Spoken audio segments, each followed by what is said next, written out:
Band broadening and column efficiency.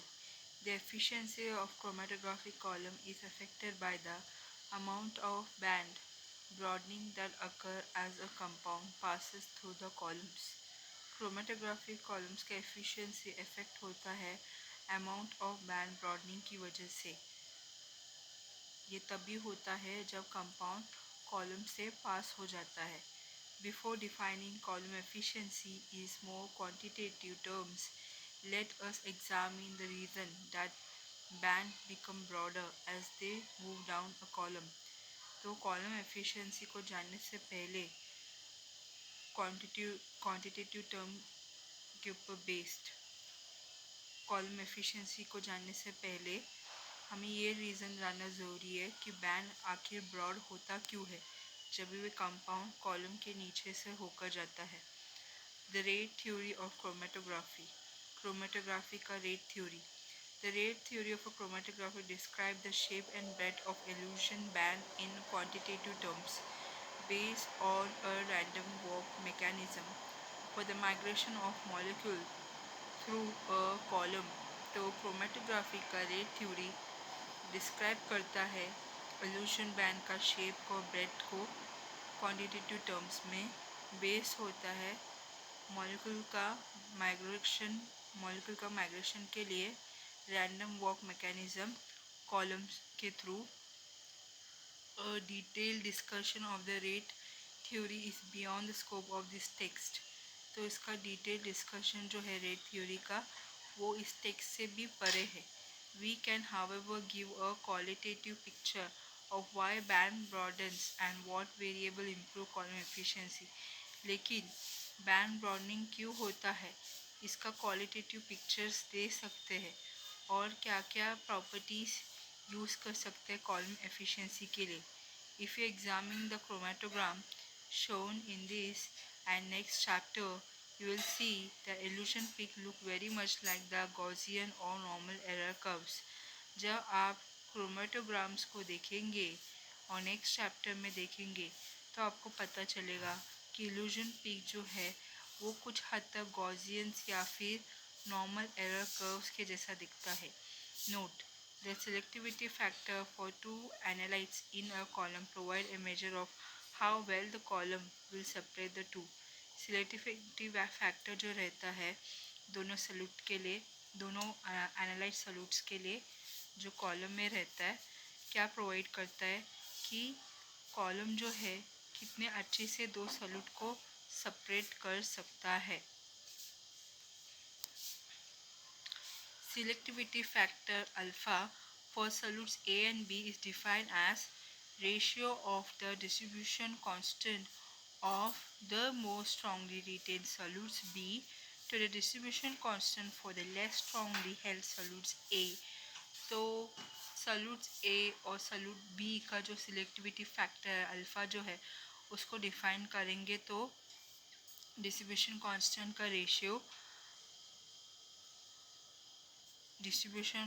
का ratio ऐसा solute B जो कॉलम के साथ स्ट्रॉन्गली रिटेन है upon distribution constant for the less strongly held solute A. ऐसा सल्यूट जो ज़्यादा स्ट्रॉन्गली बॉन्डेड नहीं है कॉलम से उसका डिस्ट्रीब्यूशन कांस्टेंट। मतलब लास्ट टाइम हमने सिलेक्टिविटी फैक्टर अल्फ़ा के बारे में क्या सीखा था के बी अपॉन के ए ये formula. Normal error curves are rationalized by assuming that the uncertainty associated with any single measurement is the summation of a much larger number of small, individually undetectable and random uncertainty, each of which has an equal probability of being positive or negative। Normal error curves rationalized होता है कैसे uncertainty जो associated रहता है किसी भी single measurement के साथ जो एक्चुअली समेशन रहता है छोटे से चीज़ के लार्ज नंबर का समेशन रहता है इंडिविजुअली अनडिटेक्टेबल जो इंडिविजुअली डिटेक्ट नहीं हो सकता and random uncertainty, each of which has an equal probability of being positive or negative. Random uncertainty her positive या फिर नेगेटिव प्रोबेबिलिटी के लिए जो उसके साथ इक्वल है. In a similar way, the typical Gaussian shape of a chromatographic bands can be attributed to the additive combination of the random motion of the various molecules as they move down the column. Similarly, एक chromatographic bands का Gaussian shape होने की वजह से वो अलग अलग molecules बहुत सारे मॉलिक्यूल का रैंडम मोशन और उसका एडिटिव कॉम्बिनेशन एट्रीब्यूट कर सकता है जैसे जैसे मॉलिक्यूल कॉलम के नीचे जाएंगे. We assume in the following discussion that a narrow zone has been introduced so that the injection width is not the limiting factor determining the overall width of the band that elutes. हम assume करेंगे कि जो भी हमने discuss किया है इस narrow zone के लिए वो इंट्रोड्यूस हो जाए ताकि इंजेक्शन विड्थ जो है वो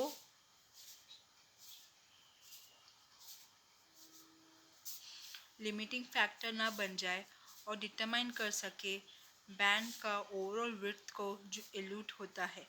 it is important to realise that the width of eluting band can never be narrower than the width of the injection zone.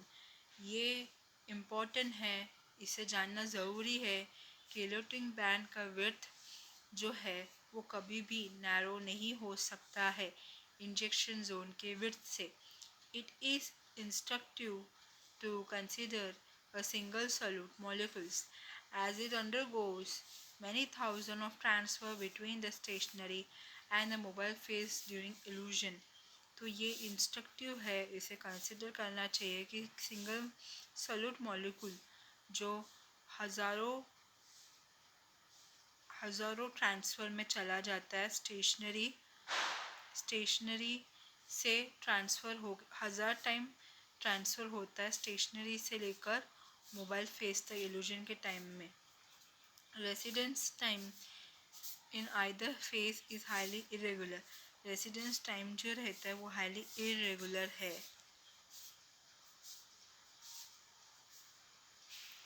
Transfer from one phase to other require energy and the molecule must acquire this energy from its surrounding. एक phase से दूसरे phase में transfer करने के लिए energy की ज़रूरत पड़ती है और मॉलिक्यूल को एनर्जी की ज़रूरत पड़ती है अपने सराउंडिंग से.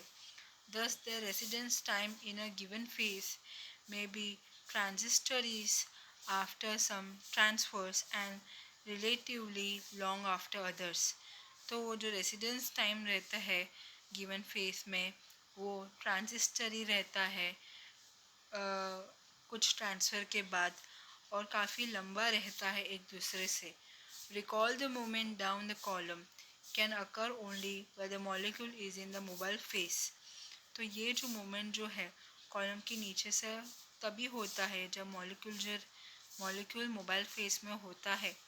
As a consequence certain particles travel rapidly by virtue of their accidental inclusions in the mobile phase for a majority of the time, whereas other as because they happen to be incorporated into the stationary phase for a greater than average length of time.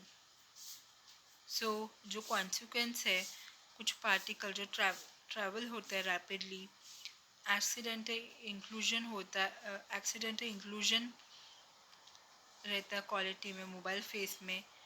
तो majority time में